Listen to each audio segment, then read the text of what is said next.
a modern submarine with an underwater A-bomb? In theory, yes.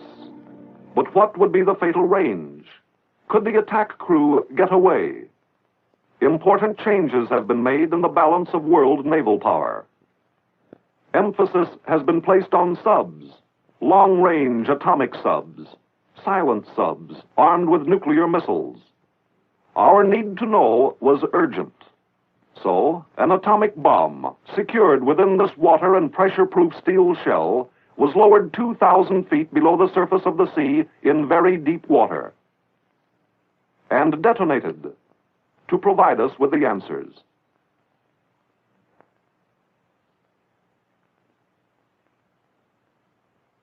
This was Operation Wigwam. D-Day, the 14th of May, 1955. H-hour. Officially, 12:59 and 59.884. Let's say 1,300 hours Pacific Daylight Time. Our location, 28 degrees, 44 minutes north, and 126 degrees, 16 minutes west. Approximately 500 miles west-southwest of San Diego. We are reviewing the shot from the command ship, the USS Mount McKinley.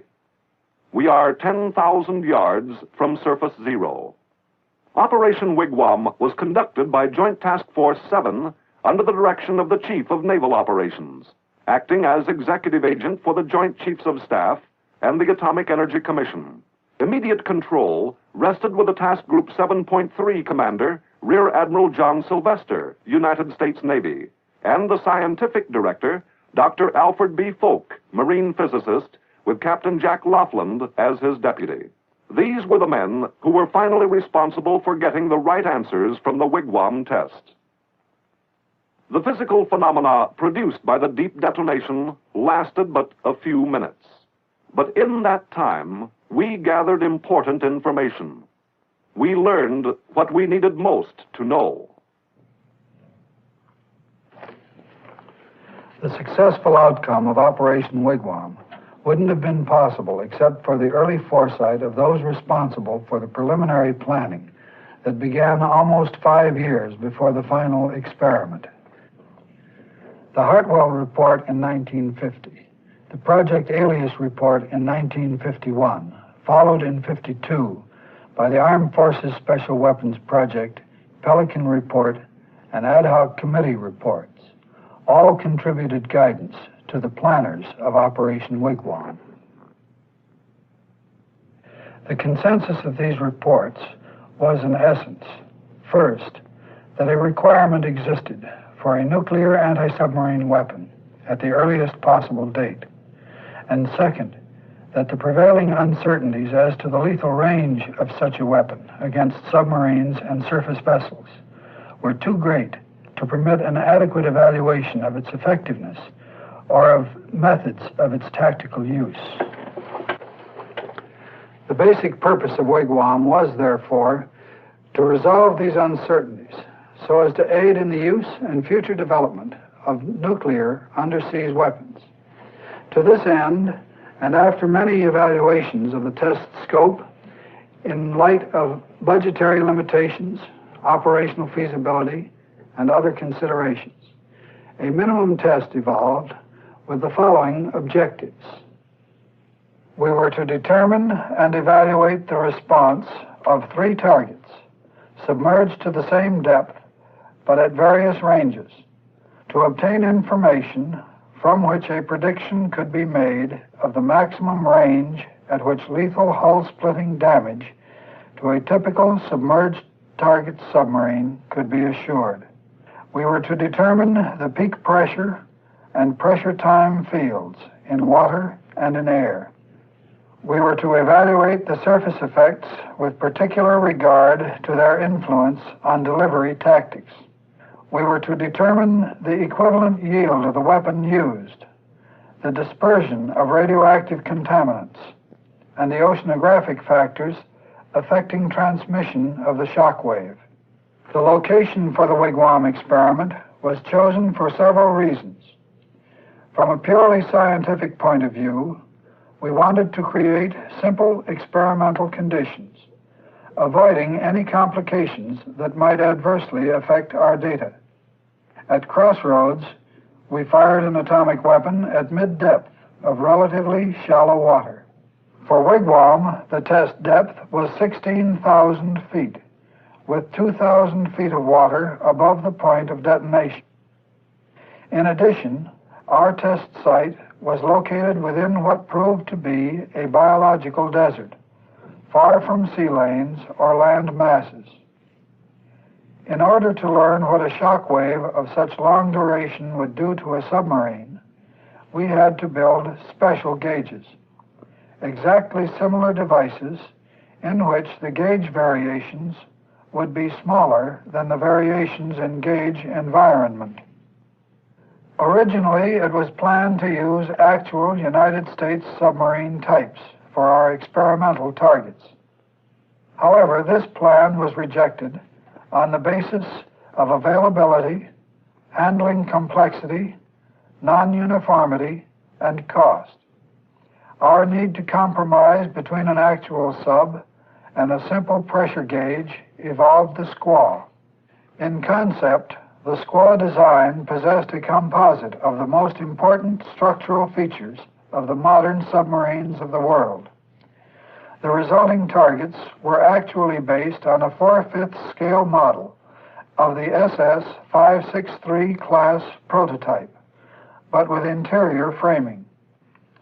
This target offered several advantages over any full-scale submarine available.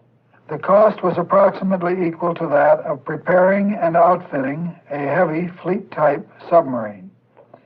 It had the advantages of simplicity for model scaling studies, structural uniformity for comparison of performance between the three targets, and relative ease in handling and submerging. Also, advantage could be taken of the fact that it was new construction by providing certain built-in features that could assure a resilient target for lethal range analysis. The squaws were built as 14.5-foot diameter, internally framed pressure hulls, having a collapse depth of 1,400 feet and fitted with the required submergence tanks. All material in the pressure hull was 1-inch high-tensile steel, carefully heated and rolled for this job. All steel for the targets was divided to provide matching plates for the three targets. In this manner, it was hoped that the finished submarines would be as nearly identical as good shipbuilding practice could achieve. The Long Beach Naval Shipyard did an extremely fine job in the construction. The overall bow to stern length was 132 feet, the extreme beam 20 feet, and the depth from superstructure to bottom of keel 23 feet. The final displacement of each target in surface condition was 425 tons. The final design limitations were imposed by the total weight that could be conveniently handled in a salvage operation. Control of the unmanned submarine targets was maintained through a manifold on the parent YFNB barges by feeding compressed air through 5 1 1/4 inch submarine-type salvage hoses. Each of the 5 hoses was connected in turn to twin sets of ballast tanks, port and starboard, aboard the squaw. A carefully planned series of tests was conducted to cover all phases of the final operation. Scale model tests of structural strength were held at Ganave Gulf, Haiti, by the Underwater Explosion Research Division of the Norfolk Naval Shipyard, and the David Taylor Model Basin from 1952 through late spring of 1954. The test data resulted in additional strengthening of the crown of the squaw hulls above the ballast tank. Other tests were conducted to study the effectiveness of cable bundling schemes and handling and towing methods.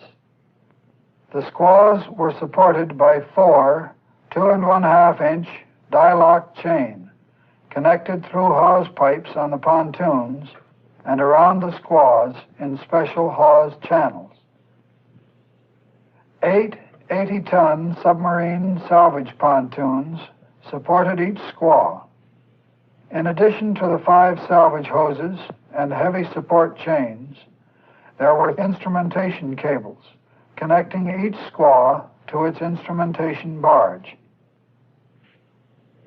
Tests were conducted with the hose and cable bundles to determine proper design to prevent tangling, to ensure airtight fittings, and to achieve a neutral buoyancy for the bundles.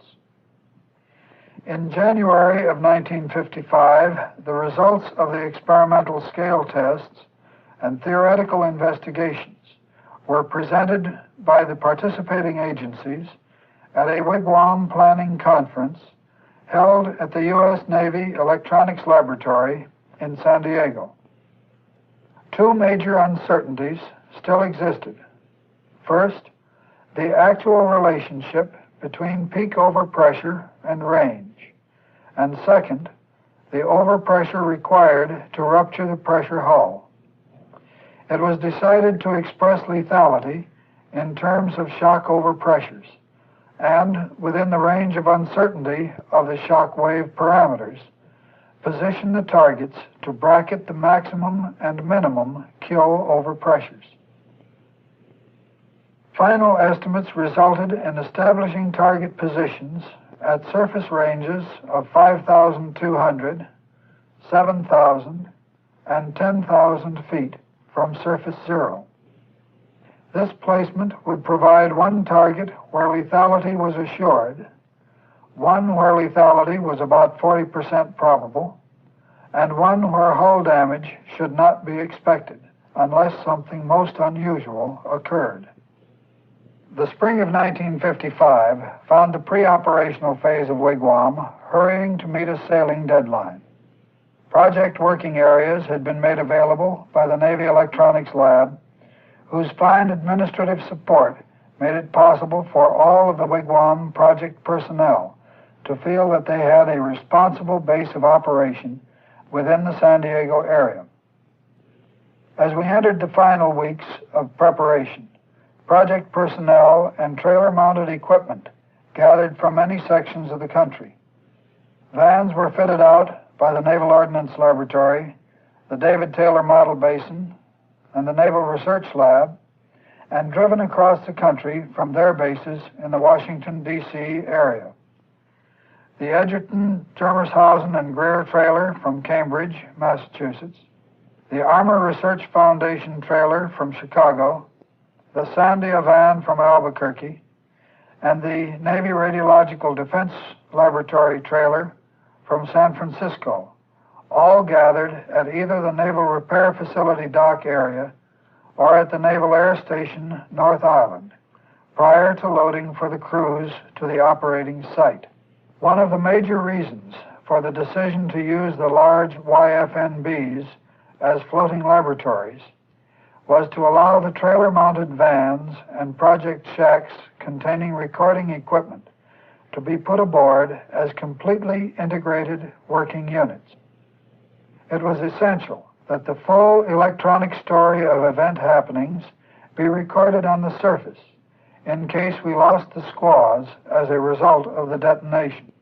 So many gauges installed in the engine and battery compartments inside the squaws sent their signals through the cable bundles to the recording instruments aboard the YFNBs. Since the YFNBs would be stationed in the array relatively close to surface zero, it was decided to evacuate all personnel prior to H-hour and recover the recorded data as soon as possible after the event. In addition to the instrumentation located within the squaws, a variety of gauges were installed at intervals on and from the various units of the array. On YFNBs and in M-boats, strings of gauges were prepared to go over the side several hours before the event.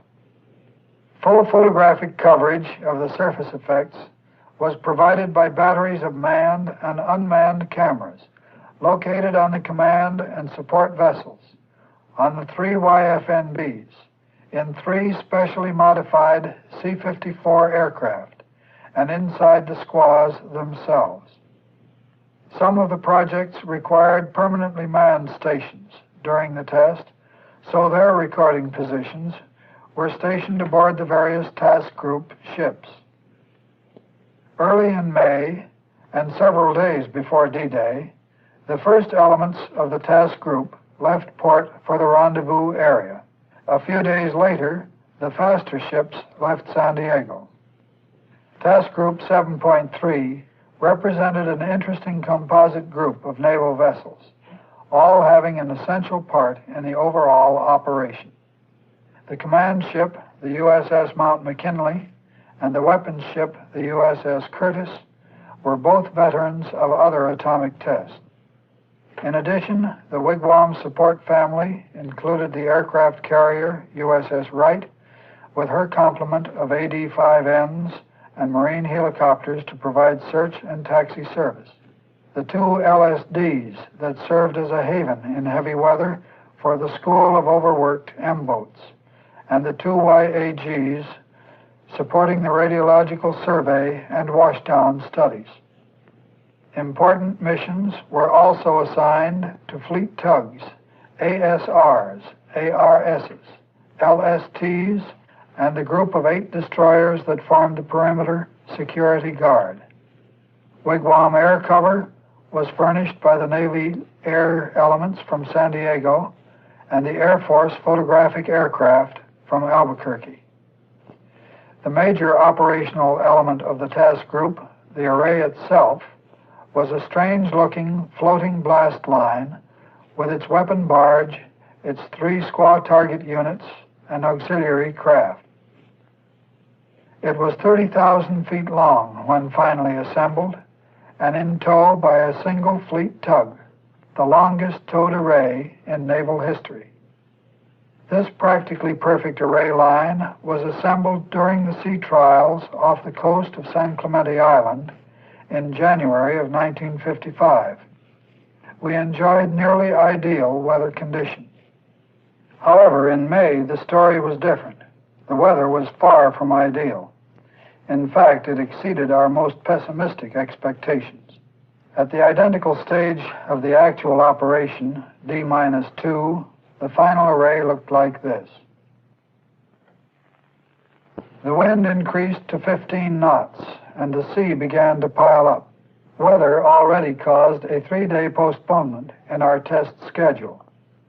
We had already lost the supporting pontoons for Squaw 29, resulting in its final use as a surface target. Consequently, a readjustment of the positions of all targets was made to ensure an adequate bracketing of the lethal range with only 2 submerged targets.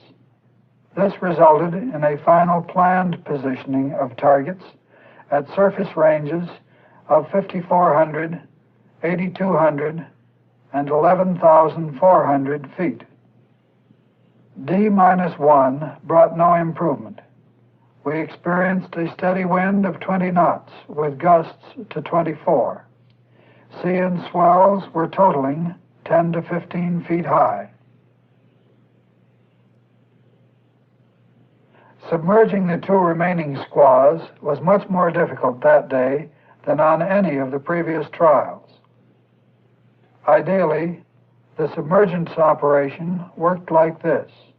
The squaw took on ballast until it settled stern heavy, clearing the pontoons, sinking to the length of its 4 chains, 250 feet, below the surface. The supporting pontoons were then positioned directly over the squaw.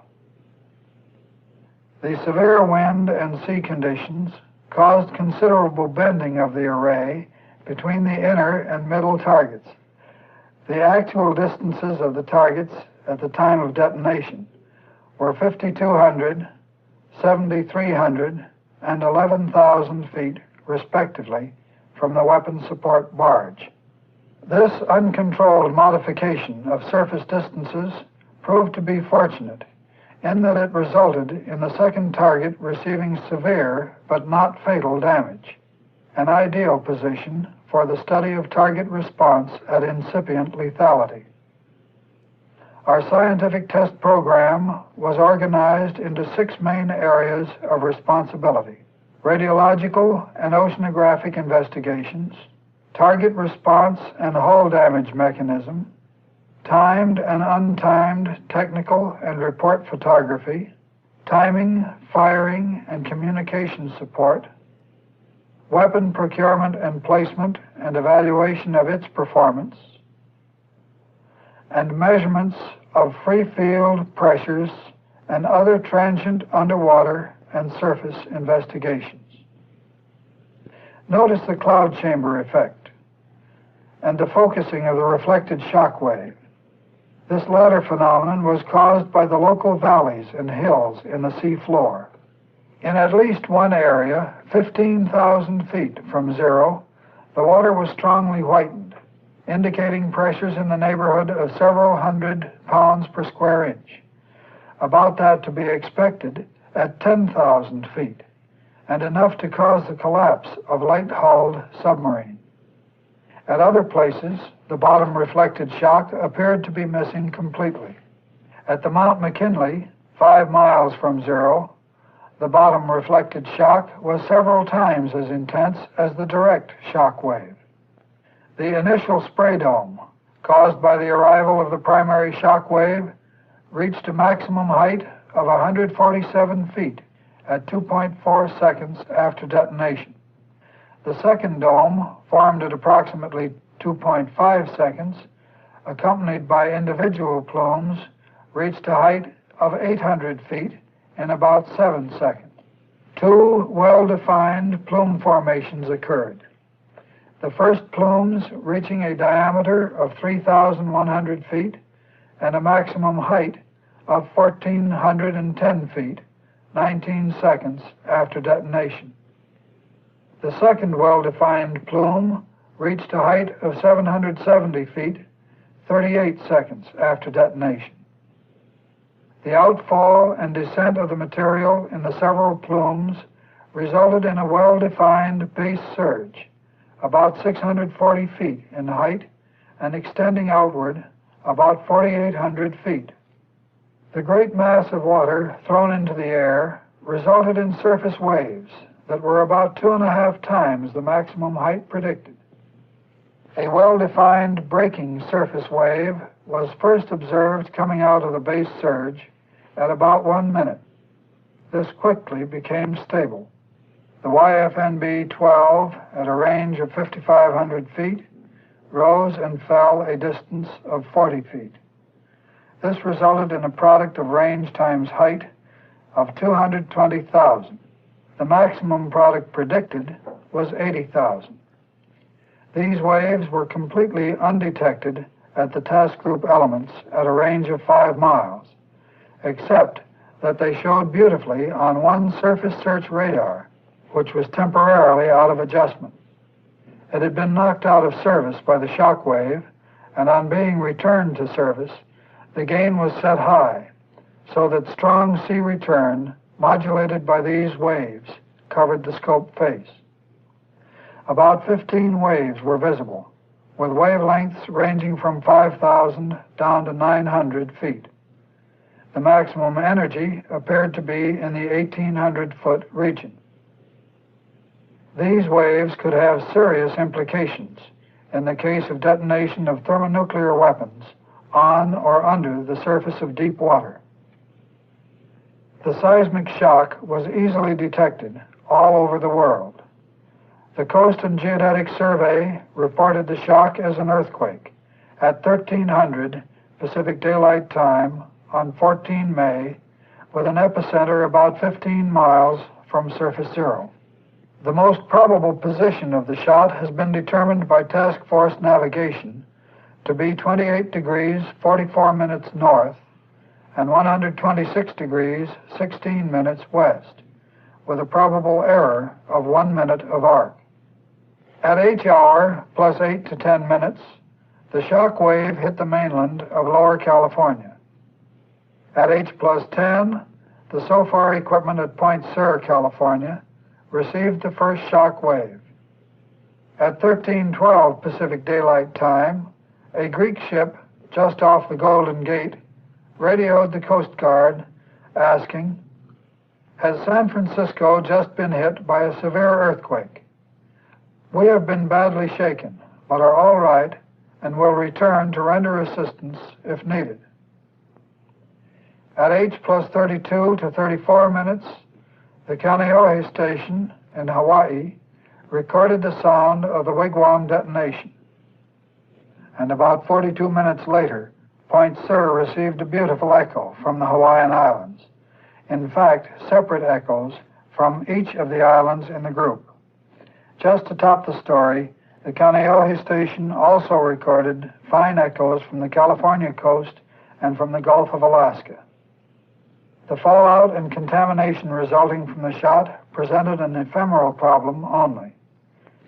The major plumes were contaminated, but this material was present in a very large mass of water and for the most part returned to the ocean surface within a minute. No ship associated with the test received any accidental contamination. The converted Liberty ships, the YAG-39 and the YAG-40, transited the radioactive area. All transits were not completed as planned due to a long train of events triggered by minor shock damage to the YAG-39, which immobilized her for about 4 hours. At H+17 minutes, YAG-39 received a fallout reading of 400 Roentgens per hour, 5 miles from zero. An effective washdown system reduced this level to a maximum reading of 150 milliroentgens per hour on deck. The former amount of fallout could have produced casualties if the ship had remained immobilized or if the personnel had lacked the protection of a shielded control room. The radiological condition of the surface water in the first 13 minutes is not known by direct measurement. However, some of the dosimeters placed aboard the weapon barge were recovered. 4 of these gave good readings and were closely grouped around 3,600 Roentgens. Not one dead or stunned fish or mammal was observed from any task group ship, boat, or aircraft. The monitoring program of the California fish canneries has produced only 1 contaminated fish, and that proved to be a Japanese import and probably a result of Castle. This industry took the attitude that if Scripps Institution of Oceanography had determined the place for the test, there was no need to worry. A quantity of dye was placed aboard the Zero barge to aid in zero location, and anchored skiffs were positioned to provide absolute coordinates of motion and drift of the contaminated area after the detonation. The total contamination of the surface water appeared to represent about 1/3 of the explosion debris. Contaminated water was found at depth and followed for several days. This radioactive material appeared to be in thin layers, concentrating at a depth corresponding to the average density of the entire water column from the explosion depth to the surface. The stability of these layers appeared to be high and resulted in a concept of ocean structure resembling a pile of undulating sheets. The water of the mixed column subsiding to its equilibrium depth and then spreading out between the appropriate layers of stable water. By D+10 days, no area was found to read greater than 0.2 milliroentgens per hour, 3 feet above the surface. By D+40, no surface area was found reading greater than 1/100th of a milliroentgen per hour, 3 feet above the surface. By this time, the center of the largest area was approximately 120 miles west of 0 point. From a purely tactical point of view, radioactive fallout was most serious in the plumes and base surge and was probably dangerous about 1 mile upwind, 2 miles a crosswind and several miles downwind. An operating washdown system effectively eliminates this danger. Except for a vessel immobilized in the contaminated surface water during the first very few hours after a detonation, no tactical hazard exists. The immediately observable results of the test regarding the submarine targets showed that Squaw 12, the closest to zero, was sunk. Squaw 13 was still intact with no flooding, and Squaw 29 was intact on the surface. Squaw 13, while intact, could not be surfaced and was subsequently lost during the 500-mile tow to the salvage site. For 300 miles, this target was towed by the instrument cables alone. Flooding of the main compartments of Squaw 12 occurred in less than 3 seconds after shockwave arrival, probably within 20 milliseconds. Flooding of the bow cone occurred at 27 seconds, and final parting of the instrument cable occurred at 57 seconds after shockwave arrival. Thus, the crushed hull sank nearly 400 feet in 1 minute. In the case of the damaged but unruptured target, hull plating and stiffeners suffered compressive set strains of several thousand microinches per inch. Although the free field measurements would indicate pressures somewhat larger, the measurements made in the ballast tanks of this target indicated a maximum total pressure just equal to the designed collapse pressure of the hull. This pressure was reached within a millisecond, indicating a prompt achievement of equilibrium between the applied forces and the reaction motions of the pressure hull. This appears to argue against a delayed yield effect, but the magnitude of the excess total pressure required to rupture the hull appears to be in agreement with the predictions based on the delayed yield theory. Serious hull damage to shallow draft surface vessels should not be expected at ranges greater than 4,000 feet. Minor shock damage may be expected at ranges from 7,000 feet to several miles. Aircraft at any altitude should be safe at horizontal ranges in excess of 1 mile. The underwater pressure time field of the Wigwam burst was similar in most respects to that computed for 40 million pounds of TNT at ranges greater than 1,000 feet. The peak pressure in air above this burst may be computed from acoustic theory, but the air shock duration is about 10 times that of the water shock. In answer to one of our primary questions, when in the presence of a nominal 30-kiloton nuclear weapon detonated at a depth of 2,000 feet in very deep water, the Squaw target, when submerged to a depth of 250 feet, will be crushed when at a range of less than 7,000 feet. Based on the results of the Wigwam experiment, several recommendations may be made. First, using scaled explosions and targets, studies should be made to determine the safe and lethal ranges for various types of submarines and surface vessels. Second, previous estimates of optimum warhead yield and explosion depths should be reevaluated in the light of Wigwam results. Third, scaled experiments should be performed to extend and improve estimates of wave production by explosions. This could critically affect the testing and use of thermonuclear weapons. Fourth, a marked reduction of the hull splitting range for submarines should result from an increased collapse depth and other radical design concepts which should receive careful study. And fifth, should additional tests of this nature become necessary, the area used appears excellent from the standpoints of international and fishery relations. If anticipated, the weather and sea conditions are not prohibitive. to relate the wigwam experiment directly to the problem of our continued national security. The scientific information obtained by this operation has contributed greatly to the design of systems to resolve these uncertainties so as to aid in the use and future development of nuclear undersea weapons.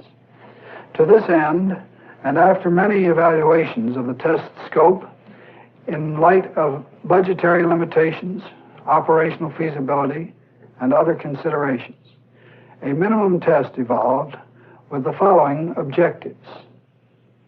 We were to determine and evaluate the response of 3 targets, submerged to the same depth, but at various ranges, to obtain information from which a prediction could be made of the maximum range at which lethal hull-splitting damage to a typical submerged target submarine could be assured. We were to determine the peak pressure and pressure time fields in water and in air.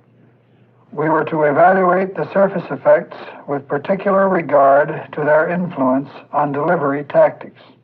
We were to determine the equivalent yield of the weapon used, the dispersion of radioactive contaminants, and the oceanographic factors affecting transmission of the shock wave. The location for the wigwam experiment was chosen for several reasons. D-Day, the 14th of May, 1955. H-hour. Officially, 12:59 and 59.884. Let's say 1300 hours Pacific Daylight Time. Our location, 28 degrees, 44 minutes north, and 126 degrees, 16 minutes west, approximately 500 miles west-southwest of San Diego. We are reviewing the shot from the command ship, the USS Mount McKinley. We are 10,000 yards from surface zero. Operation Wigwam was conducted by Joint Task Force 7 under the direction of the Chief of Naval Operations, acting as executive agent for the Joint Chiefs of Staff and the Atomic Energy Commission. Immediate control rested with the Task Group 7.3 Commander, Rear Admiral John Sylvester, United States Navy, and the Scientific Director, Dr. Alfred B. Folk, Marine Physicist, with Captain Jack Laughlin as his deputy. These were the men who were finally responsible for getting the right answers from the wigwam test. The physical phenomena produced by the deep detonation lasted but a few minutes.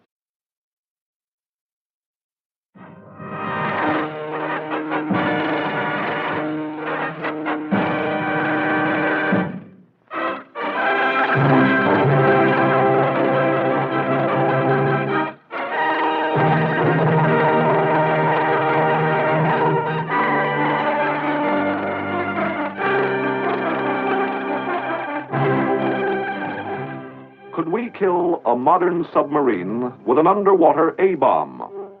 In theory, yes. But what would be the fatal range? Could the attack crew get away? Important changes have been made in the balance of world naval power. Emphasis has been placed on subs, long-range atomic subs, silent subs armed with nuclear missiles. Our need to know was urgent. So, an atomic bomb, secured within this water and pressure-proof steel shell, was lowered 2,000 feet below the surface of the sea in very deep water, and detonated to provide us with the answers.